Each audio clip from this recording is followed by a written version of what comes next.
All right, everybody. We've had Rene here before. You might recognize him from such YouTube channels as the Rene Ritchie YouTube channel. Just amazing content, my man. So much great in-depth stuff there. So I figured, hey, let's bring you on the show. Let's talk iPhone 13 Pro. Let's do kind of our own back and forth review. We did this before and people liked it. So I said, hey, let's just do it again. Awesome. Thank you. As you know, I've told you this personally many times, but you're my inspiration. So it's always great to be back on the show. Thank you, man. I mean, I think the love always goes both ways, and we're in this kind of YouTube crazy thing together. So, let's jump into it. People that are listening may or may not have already just gotten their iPhone. So you and I have been fortunate enough we got early access to review these units from Apple. We are returning them. If we are buying a phone, we buy our own phone, everybody. Okay. I'm going to actually pick it up after our chat here. But, there was so much talk and chatter before the actual phone comes out, whether it's haterade, iPhone 12s, and that kind of narrative gets stuck in your mind. I'd love to hear kind of your perspective on that commentary before even having the phone. And then we'll just kind of talk about the phone. Yeah, I mean, I would give it more credence if it didn't happen every year. Every year, it's going to be an S year. And then I just think back, but the S years were great. I mean, we got Siri in an S year. That's debatable, but we got Siri in an S year. We got Touch ID. We got 64-bit. We got 3D Touch. Rest in peace. The 8 was basically a 7S. We got wireless. We got inductive charging. The S years have been really good years for the internals. And some people, they worry about new designs. They would much rather have the established designs. They think all the bugs have been fixed out. So they're really interested in the S years. And I like it just from a technology point of view, because once they've done the design, they've got it nailed down, their internal team don't have to worry. Nothing's changing. So they can really focus on the chipset, the cameras, the charging system, all those things that are really not how the phone looks, but how it works. Yeah, I agree with you 100%. So from a standpoint of, let's say the general consumer, I'd be the first person to tell someone, you know what, you probably, knowing how they use their phone. Okay, I'm not going to call this as an S year, but you probably don't need to upgrade, and that's okay. I've started kind of saying in my videos, it's okay, guys, you don't need to upgrade. If you have maybe an 11 Pro or a 12 Pro, I'm going to say most of you watching are going to be just fine. If you're the person that's going to upgrade every year, no matter what I say, you're going to upgrade every year, right? And I've found it kind of fascinating how over the past, I feel like maybe it's because people are more vocal, or maybe it's because you and I doing this YouTube thing, we see a lot more of this chatter and dialogue come directly at us. I feel like people get upset when Apple doesn't give them something to buy. It sounds really weird, but I'm starting to see this kind of why didn't you do this? I'm not going to buy. I'm angry. This is a 12S. Blah. Yeah. And it's really kind of a shift in consumer attitude and consumer behavior that has kind of surprised me. Yeah, well, I think it's also the transition. For many, many years, the phones were in the early adoption phase. They were like science fiction. And because the phones were so terrible at the beginning, enthusiasts liked them, but they weren't really mainstream products. They iterated really rapidly. They improved really fast. But now they've become mainstream, and they're more like tools. They're more like infrastructure. And that pace slows down, just like, cars and TVs. And I keep joking about this, but when you see car or TV reviews, they don't talk about whether you should upgrade year over year, because almost nobody upgrades their car or TV every year. And I think 85% of smartphone owners now don't upgrade every year. And it's moved from being 2 years for the mainstream based on carrier contracts to now 3 to 5 years, I think, for average people. And like you said, unless you're on a yearly update program, or it's just your thing, you're like the tech guy on your block and you always want the latest one, you don't even really think about it. There's just this sliver in the middle, and it's probably overrepresented on Twitter and YouTube, where you'll choose whether to upgrade or not, then you'll get angry saying you're not going to upgrade, then you'll upgrade anyway because you feel the FOMO, and then you're either really happy or really upset, or both. And then that fuels your social media for 2-3 months. I'm just curious for you. I mean, I know you and I are both, deep in this. Have there been any iPhone years that you recall that you specifically skipped because it just didn't do enough for you? Or have you? No, I've always gotten them. Yeah, and one of the things that was the most formative for me, that really explained it well, for different reasons, is I was at Fifth Avenue Apple Store for one of the launches, back before the world started ending. And there was a young guy in the line. I was just talking to people in the lineup, are you upgrading? And he's like, I use my iPhone. It's my principal camera. It's my only real camera. And I use it to take pictures of my kids. And I always want the best camera I can have because I can never go back in time and get better pictures of them. So it just needs to be the best it can be every year. So I get the new iPhone every year. And it's not that much more expensive than like a camera. And like they got into he and a bunch of other people were saying like how they just sell their phone a couple weeks before when prices are the highest. That pays off most of the new phone, and then they get a brand new phone every year, and they figured it out. Yeah, I mean, I used to, when I was a younger pup, I used to totally be in the eBay game because they have really great resale value. Quite honestly, you keep it in good condition, you keep the original packaging. I'm going to tell you, everybody at home, don't do the trade-in program. If you can sell your phone on eBay, you probably arguably get even close to double what the trade-in is, maybe 60% of what the trade-in value is, because you're kind of doing all the legwork yourself, but you really will be able to kind of get some of that value back. But I think that there was this program, I forget what it was, but someone tweeted at us a few days ago that she found a carrier incentive in the US where she got $1,000 for her 11 Pro Max, I think. Come on, plus man. they waived the fee, so she ended up basically getting the new Pro for free. I mean, that's pretty fascinating. And also, I think Apple's been a little more aggressive with the carrier plans this year to kind of encourage more upgrades, which is something we haven't seen before. So I think that might be maybe a little bit of a sign where they see how the market has changed, how it's matured more, for them to kind of step in and say, hey, carriers, let's work together to really try and sell more phones with these better deals than we've seen before. That's kind of a little wrinkle that, it's subtle, but kind of tells you how consumer behavior is toward and attitudes are towards upgrading your phones and not doing it nearly as often that they did that this year. But also how valuable that secondary market has become for these devices, because they do hold their value. They get updates for so many years. I think they're figuring out the long game here. Yeah, absolutely. Okay, so let's get into, see, you and I are losing our voices somewhat because we've been talking all week, doing content galore. I'm actually pretty impressed that you are still alive. Like likewise, this was a tired week, man. Yes. Not complaining, but 4 phones. I have 4 phones at once. And an iPad, my friend. Yes. Yeah. Oh, let's not forget there's an iPad in there too. So we're going to stay on the iPhone 13 Pro. I'd love to hear, what was the first thing that stood out to you about it? The thing that made me happiest this year was that the iPhone 13 Pro and Pro Max were identical except for screen size and battery size. Because last year and some previous years, that hasn't been the case. So like last year, I had been using the normal size, like I used the 10, and then I used the 10s, not the 10s Max. And then the 11 Pro, not the 11 Pro Max, because it was functionally the same. And last year I went to the 12 Pro Max because I had to have the best camera. And this year I can just go back down because they're not conflated anymore. You don't have to get the bigger phone just to get the better system. And I think that's incredibly valuable to people who don't want. Some people do. Some people want tiny tablets, but not everybody. And this year you can choose. Yeah, I thought that was a great move for me. Picking up the phone and using it. Damn, I mean, I talked about it in my review, but I don't know what yours experience is like. But the battery life on this thing is phenomenal. It is a heavier phone. You can feel it, but I mean, for example, I even tweeted because now that I can kind of talk about it more publicly. I was it was like 7:52 p.m., 8 p.m. using my phone normally. And yes, I know we aren't as out and about as normal, but still my battery was still at 50%. Yeah. At 7:52 p.m. at night. Come on, guys. Yeah. So that is one of those things where it looks the same, but guess what? That is one of those real life applicable, like you feel it, it changes. If you can get through a day without literally having to worry about your battery at all, not even having to worry about a trickle charge here and there, it sounds silly. It's a first world issue, but there's a peace of mind that goes with that.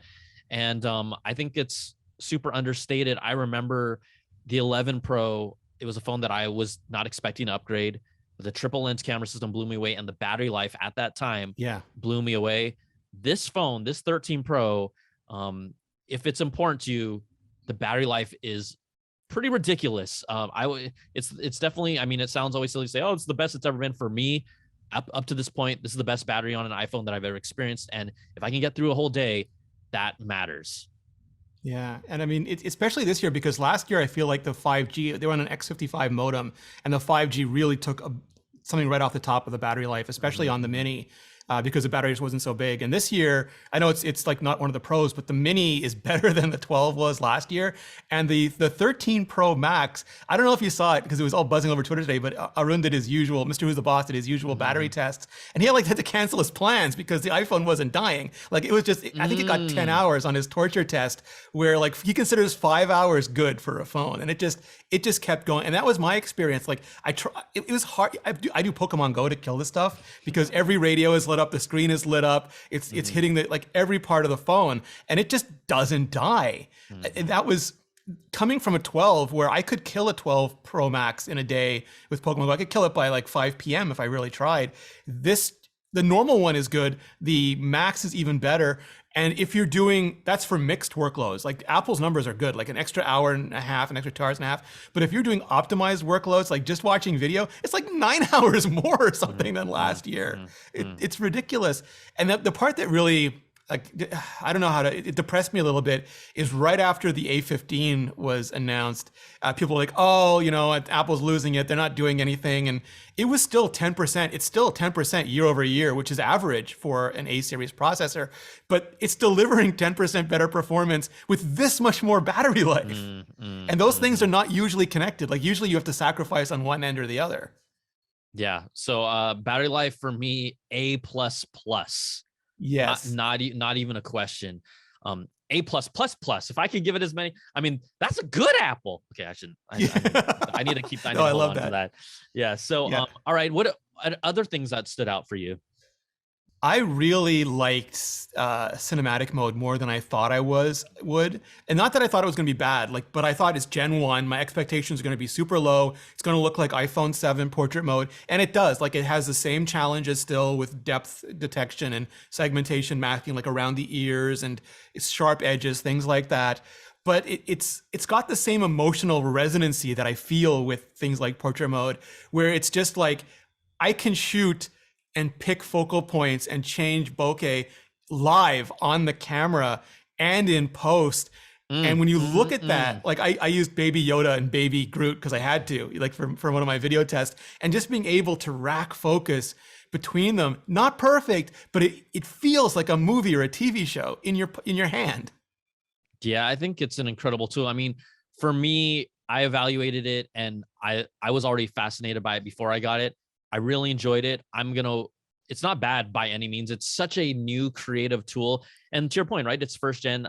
I think it can get a lot better. What kind of stood out to me is, we get these kind of Q&A kind of preview sessions talking to Apple. And I thought that, oh, well, this is a first gen. It's using the LiDAR sensor. It is not using the LiDAR sensor in the Pro or Pro Max at all. So it's just using machine learning AI. And then they said the disparity between the detection of the 2 camera lens, the wide and the ultra wide, is what they're using to calculate all this, which definitely tells me that it can get a lot better, specifically on the Pros. I mean, I love how they rolled it out on every model, so everyone can use this feature and everyone can play with it and come up with new creative ways to kind of mess with this functionality. But it is going to get a lot better once they incorporate the LiDAR sensor into this. It has to get better. So that's gonna be fascinating. And then, maybe more processing power and juice will then enable us to get 4K 30 frames per second support for it. Those are 2 ways that it can kind of evolve. LiDAR sensor to get more specificity around the head and hair. My goodness, right? We're dying here. And then also 4K at 30 frames per second. But I love it as a tool already. And I've kind of done this stupid thing where I did Shauna and my girlfriend, were at the observatory, and I used cinematic mode to do a pickup line on her. And I'm like, oh, I like to call that a CineMack. It's when you flirt or try and hit on someone using cinematic mode.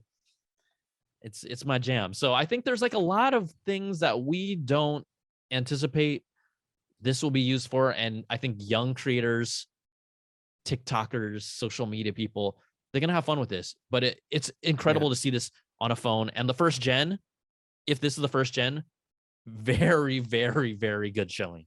Yeah, yeah, and I think it's hard to understand this. I think for a lot of people, but Apple's teams are still small. Like that's one of their keys to success. And that camera team is continuously overburdened. Like they got to do monocular portrait mode on the iPhone SE one year, then they got to like figure out what's coming in the next iPhone. And I really think they just didn't have time to do anything different with the Pros, and so they're doing this stereo disparity between the two images, but that really makes it dependent on light. And I saw a lot of the reviewers who had issues with it were doing low light stuff, like they were doing music concerts or they were doing things at night, where people like Justine and Jonathan Morrison were doing music out in bright sunlight, and it worked way better. Mm-hmm. And I'm sure at some point they'll have the ability to tie LiDAR into it, and that'll give it lower light performance within like the 10 foot or I think it's 10 feet range, and it'll give it enhanced depth data. But to your point, I think they just wanted to roll it out across the cameras this year, so we're getting like the baseline solution, mm-hmm. and there's nowhere to go but them taking in all this data and then adding more additional hardware and processing to it. And then I understand 1080/30. I want 4K 24 for cinematics. 4K 24. I gotta have my motion blur. Yeah, and then it's gonna be great. Absolutely. Yeah. So okay, so we got cinematic mode. Let's talk about the macro camera. Yes. Talk about, we know this exists on Android phones, on some Android phones. Everyone listening. Yeah. Again, this is kind of another tool that someone can have in their pocket, with one of the most versatile, best cameras out on the market. And macro mode is impressive. Now, there was some, hubbub, and I'm glad other reviewers brought up where when you are using the wide lens and you get closer to shot, there's kind of a transition that happens that you can see on screen that changes from the wide to the ultra wide lens. And, I had asked Apple, like, hey, is there a way that we can just not have this? Because typically, if this is a pro phone, my logic is, if this is a pro phone, pro photographers know what lens to go to and use it in that way. They don't want to see me pushing in and then, it doing that kind of glitch. But then I get it in a weird way. Apple, this is a consumer feature too. If my mom or, my niece or nephews, they just want to be on the camera and use it. So I actually see both sides, but it was really interesting to see how Apple definitely acknowledged that and said, hey, we're going to release a software update where if you want to get rid of that, you can. And it speaks to, even though it is a little different, I've started to kind of see a little different Apple from a standpoint of when they released the iOS 15 Safari beta. I was like, okay, I know you don't like doing this, but I feel like you guys need to offer some sort of a classic mode, because this is going to freak my mom out and general users out. And at first they didn't, we had they followed up later, like, oh, here's some updates we did. And they like, oh, we're bringing the option to have someone put the URL search bar on the top. And I'm like, whoa, okay. They actually listened to not just me, but I'm sure other people that gave them that feedback. And then I see them listen here with the iPhone, specifically with the camera lens. And we know in the past, Apple has been like, this is the way that we're doing it. This is what, hold it different. You're holding it wrong, right? You're holding it wrong was like, right? Kind of the mentality in the past. And so those two instances have shown me a little different Apple behind the scenes, willing to listen and then actually making the change. Yeah, I'm really conflicted on this, and for exactly the reasons you said. Like, my background is graphic design, and I've always liked Apple's philosophy if we're going to make hard choices for you, because other companies will just put 19,000 buttons on the settings menu, and most people don't change defaults. But also, like, when you see that, you become paralyzed. It's just like there's way too many options. And Apple in general has looked at the camera system not as three separate lenses, but those are like an implementation detail. Don't worry about that. Our job is to get you the best photo. So even when they announced the telephoto lens originally, they would shift to the wide angle because it was just a better lens to pull in more light, and they'd crop down. So it was like a fake telephoto, but it got you a better photo. And they're just like, let us worry about the lenses. And if you do care, get Halide, get one of the manual camera apps, get Filmic Pro, that sort of thing. So I was on board with like them pushing in to do this.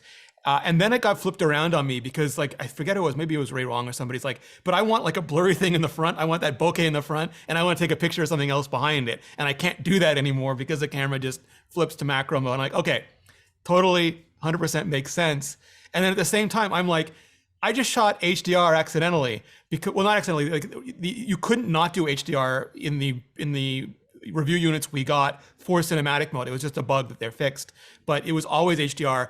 And I was doing an SDR timeline, and this is really geeky, but it took me longer to regrade and change the color space of the footage, and I didn't have that extra time.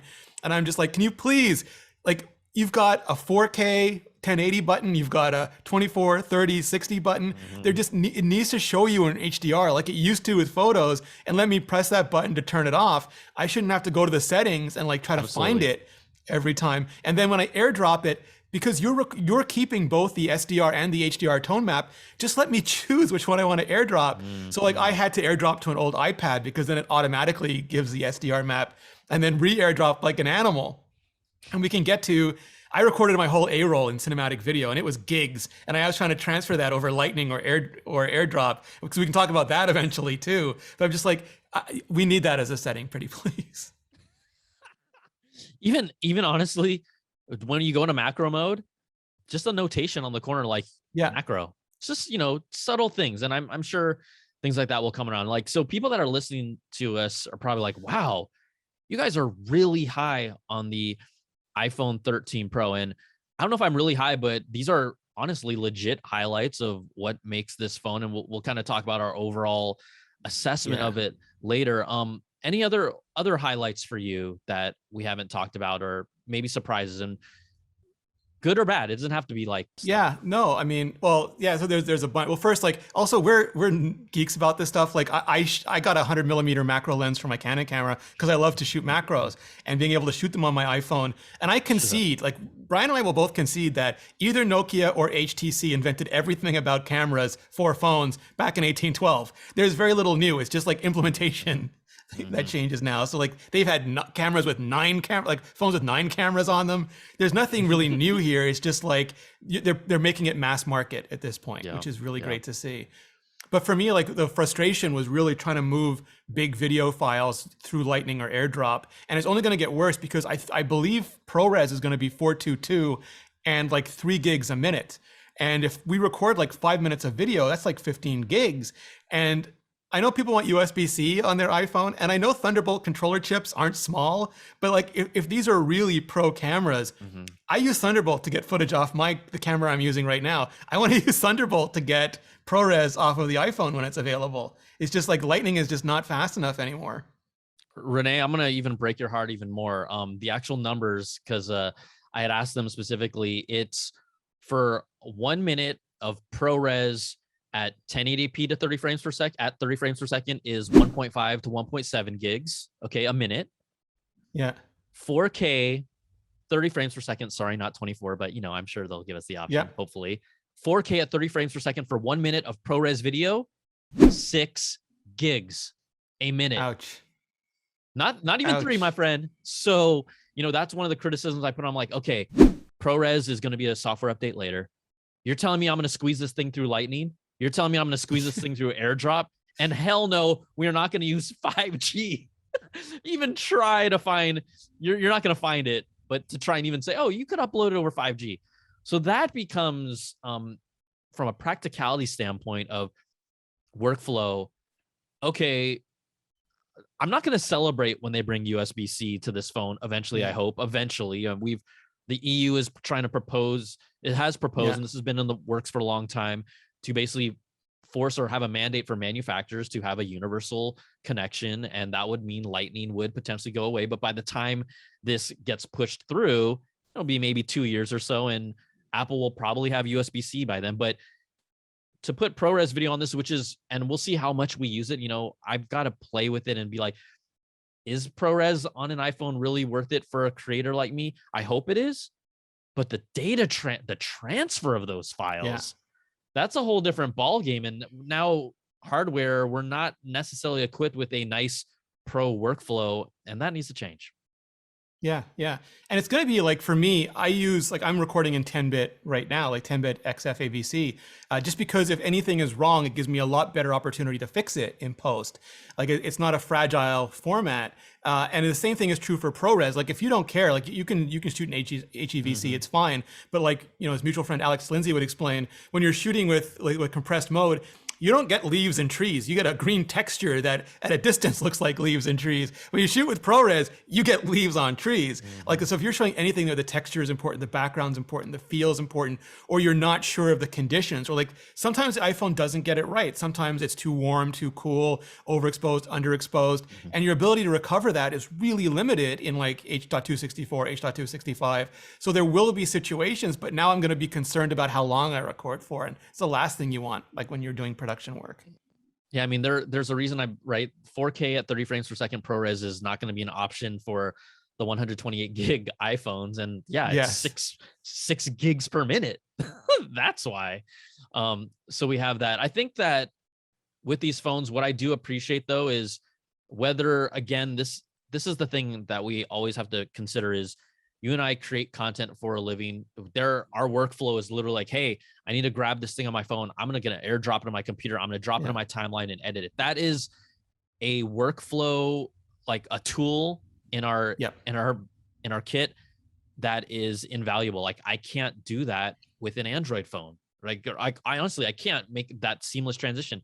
And so I did appreciate that this Pro phone, these Pros felt like to me for I don't want to say the first time, but really trying to embrace that name Pro and now say these are Pro phones, because I'd always be like, oh, what makes this phone Pro? I think the first time it was like, oh, it's got a bigger screen. That's what makes it Pro. Really, guys? Like that doesn't make, something Pro, it's but got a third camera. right. Okay, I guess that's Pro. So, general consumers that are hoping for something more, these features, ProRes, cinematic mode, cool for us, really cool for us, but I can see why there was frustration or people that are like, oh, this is crap. Although I don't think it's crap, but it's just that you and I are kind of that sliver of audience that actually these changes really make a difference for. Yeah, no, absolutely. And like to your point, like the other thing that was surprising to me, ProMotion is so easy to do badly. Like, well, not ProMotion, 120 hertz is so easily do bad. Like, I know a lot of people just yell, I want 120 hertz because the number is higher. But like, as the Hobbit movie showed us, that sometimes just gives you more frames to hang yourself on. Like, if you don't nail it completely, like it can look uncanny sometimes. And also, like with a lot of the early implementations, if the brightness changed, it forced the screen to down ramp, like visibly down ramp, or when it up ramped, it changed the color management. And like that's something Apple invested heavily in. Like they can show you a P3 cinematic image next to an sRGB image at the same time, and they just like you never have to worry about it, and you will never notice it. And that's one of the nice things about the iPhone is from factory calibration to the way they manage it through the camera onto the display, it just handles it. And you can break that so easily with like the depth of the, like how many bits the display is and what the refresh rate is. And I understand like they wanted to do this last year. Samsung could literally not make enough of the panels that they needed. This year they have enough for the Pro models. But I was worried that there was just so many things that could break, or even it would just like, because they're doing 10 hertz to 120 hertz, like on some phones, you see the acceleration lag, like it's not in real time. So like you start to scroll and it's like, okay, I'm scrolling now.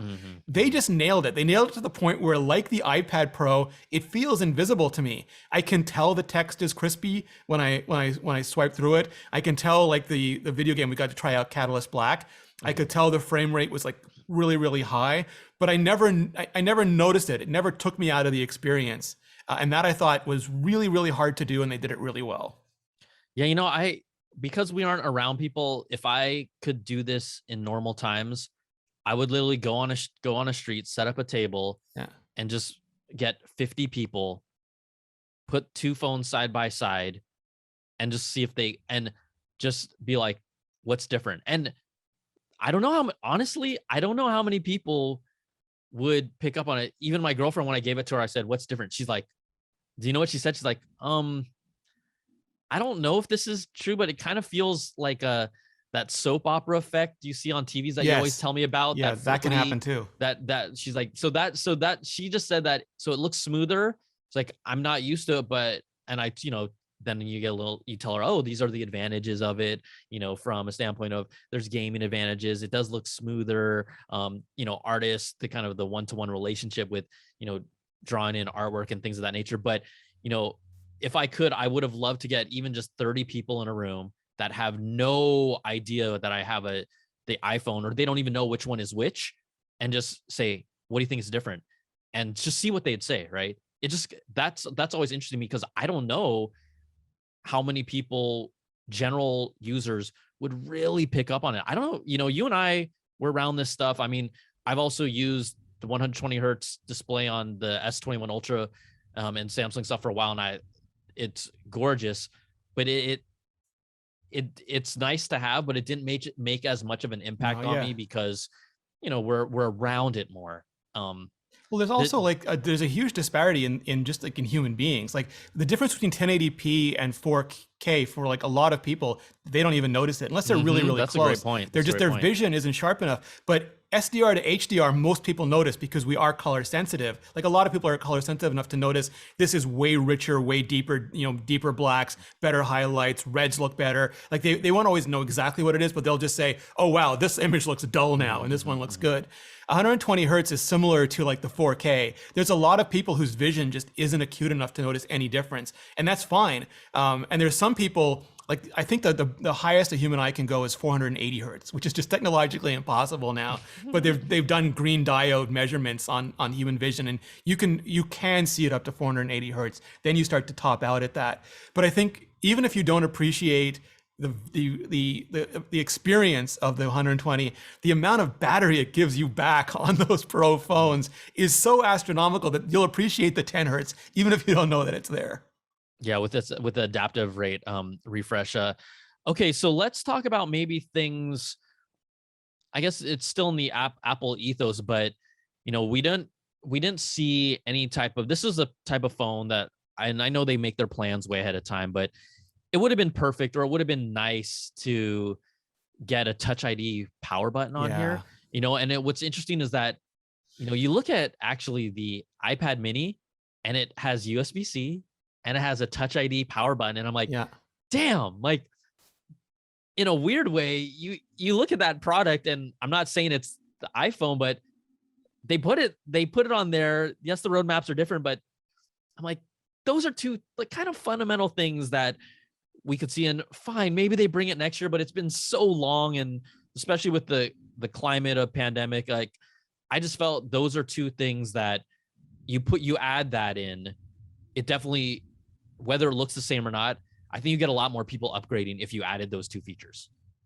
Yeah, no, absolutely. I know some people say, well, Apple will never give up the profits from the MFI program for Lightning but that is so insignificant compared to, that's like Tim Cook's pocket change compared to iPhone money. And like it has helped historically because early USB-C cables were trash. You never knew which one had which feature. And like, some of them were so bad they would catch on fire. Like it was terrible at the beginning. It's pretty good now. Lightning was always good because Apple certified them, but now USB-C is a really strong technology implementation, and it can do things that like they haven't kept up with Lightning. They never increased the speed of Lightning. They haven't made like a Lightning 2 electric boogaloo or anything yet. So like it's aging out, and that's exactly the kind of thing would be a big advantage. And also Touch ID. I'm going to use the touch bar as like an example for this, even though it's not related. But like the touch bar, you can love it or hate it. And I find it useful for some things, but Apple's never developed it. They announced it in 2016. They haven't given it haptics. They haven't really done anything with it. And I never want to be more invested in a technology than the company that makes it. That's just a bad consumer position. And the same thing with like Face ID on the iPhone.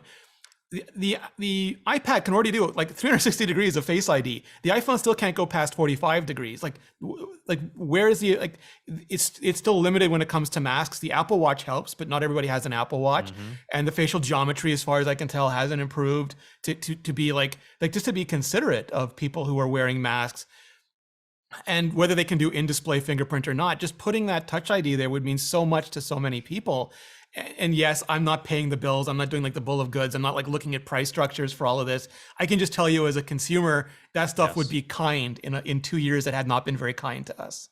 Yeah. That's, and just knowing, again, to your point, okay, bill of goods, I think people are going to buy iPhones, even if they said this iPhone 12 Pro was $1,049 instead of $999, even though it's a nice price. Okay, looks nice cosmetically. We're at the point where people know what phones they are, what ecosystem they're married to. People know what phones they want. you throw in USB-C and a Touch ID sensor and you charge $1049, if that's possible, which I think it is. I don't think you hear even 10% of the backlash that you get. I just find like, if we see it in the next phone, fine. But again, some of this stuff, and we know this, Apple's takes their time, and the notch is smaller, but it's still there. So I'm not going to pass them on the back. Deeper now. Yeah. It's like, it's so weird. It's like, okay, we reduced it by 20%, but the way our brain registers it does not treat it any differently than it was before. And there's no extra data. Like we didn't gain a percentage or anything on it. We didn't get, people have been clamoring, okay, you shrunk it down a little. Can we see a battery percentage by numbers? Could on screen. I know if you swipe down in Control Center, it'll let you see the percentage, but just on screen immediately, and not even having the option to change that on screen for just the regular display, that even just a subtle thing like that would be nice. But those are kind of gripes that I think people that love this platform are going to buy this phone no matter what every year. But those kind of fundamental things that is important in the psyche of the general consumer, the person that's not going to just open their wallets to whatever Apple throws at them. Yeah, and I have this beautiful dream, I think we talked about before, where like right now you still have to actively Face ID or actively Touch ID or actively passcode. And I want to get to a point where like we're not working for the machine, it's working for us. And so that if it gets like a glimpse of our face or like a touch of our finger, or here's a snippet of our voice, because Siri can understand different voices now, and it can do gait analysis so it knows what our walking is. And if it's reasonably sure that it's us, we can say, if you think it's us, just stay unlocked. Especially if I'm at home, just stay unlocked. And then if you don't know if it's us, if you get confused, then challenge us. Say you have to Touch ID or Face ID, but otherwise, like it should be doing all this grunt work for us. Yeah, and even just from a standpoint of, let's get their devices on par where, okay, the iPad mini has a Touch ID sensor, but no Face ID. Yeah. The iPad Pro has Face ID. The iPhone has Face ID. Like these are those, and they can do it. Like we know they can do it. They need to make that consistent across their line, right? Like, and to me, consistency is bring both Touch ID and Face ID on these things. I think you squash a lot of pain points for a lot of people that have learned one way or the other, prefer one way or the other, but has that option. And, you look at Android phones that have passcode, swipe code, facial recognition, fingerprint in display recognition, fingerprint sensor on phone. I mean, it's doable. Probably dance detection at this point. jiggle detection. So you can renegade your way into your phone. I just, I think I wanted to bring it up because I think it's important for listeners. Like, we do, although we might sometimes have a different perspective, like we consider all these things of, we're just not like the super hardcore techie, like everything they do is great because there's new tech. Yeah. I mean, I guess you can take that perspective, but I'm just really curious. I think we're reasonable about it too. Like we can spend Tim Cook's money all day, but they're going to have price points they want to reach, but we can quibble with what they choose to put in or take out to make those price points.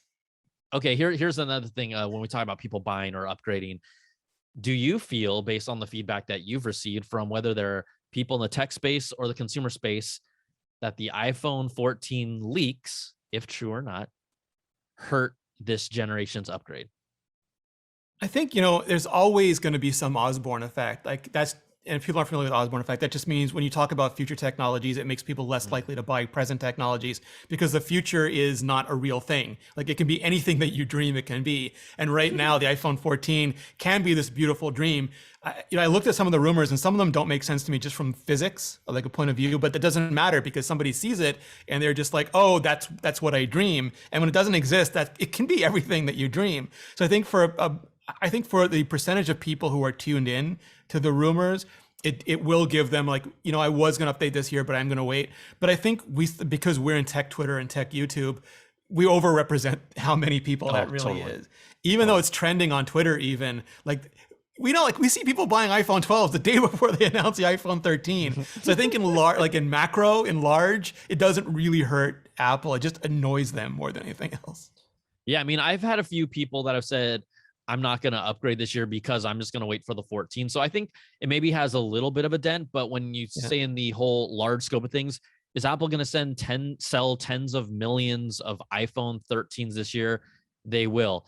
I don't even think a million less people will stop themselves from upgrading because of those 14 leaks. I think maybe it's like 100,000, maybe. Like, I don't know. I really don't know. But even with all those leaks, the impact of it, I don't think it drastically hurts their bottom line so much that it's a devastating hit to their quarterly earnings.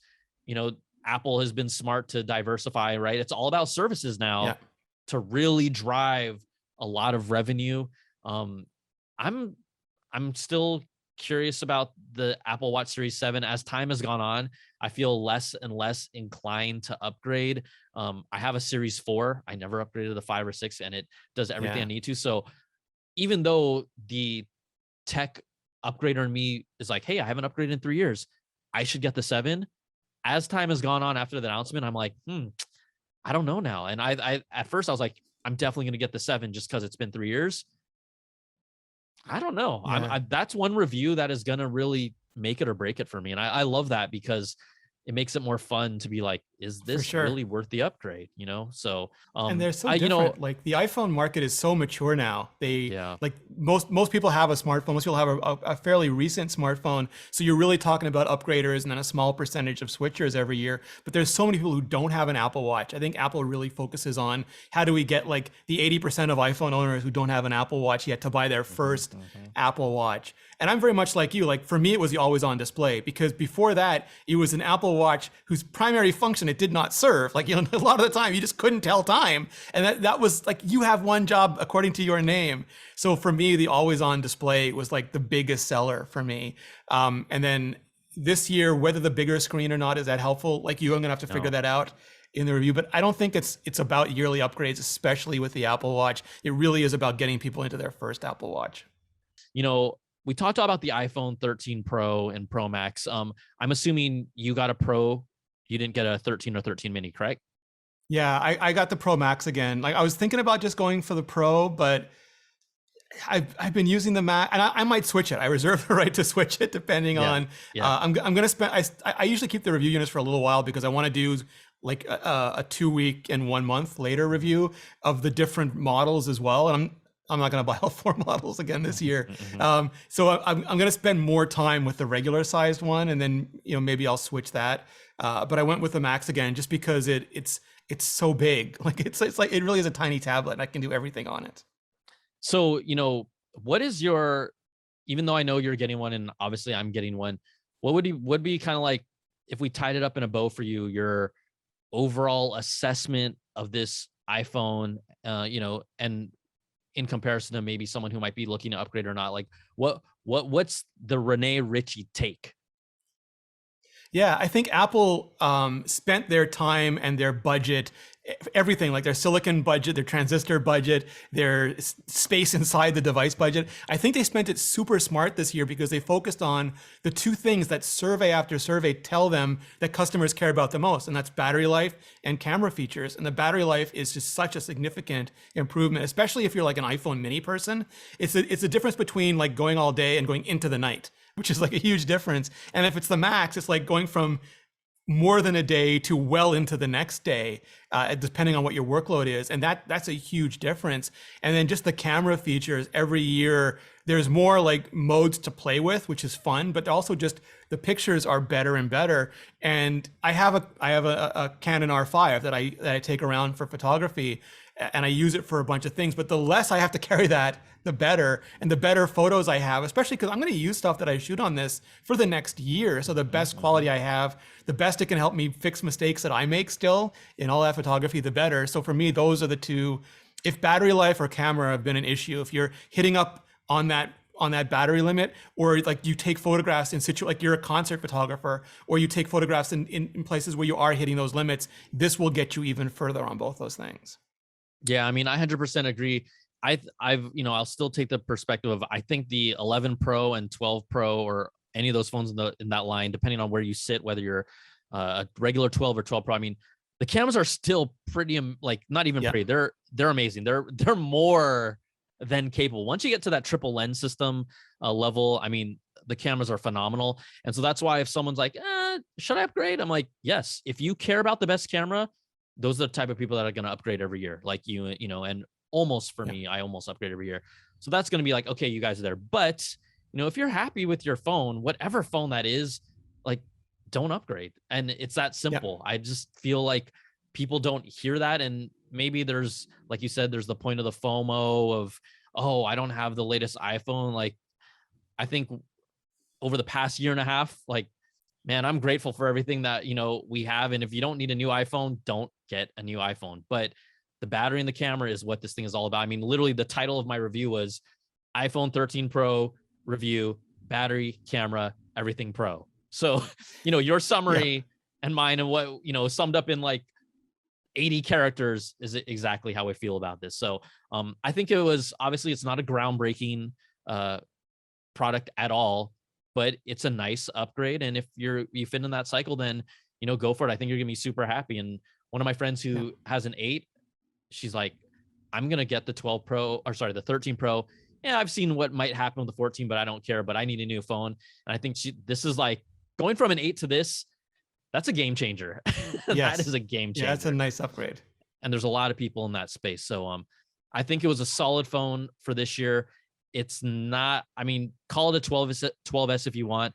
The funny thing about that is like Apple kind of trained people to call their, you know, instead of going from number to number, they're the ones that started this whole kind of 4S, 5S nomenclature.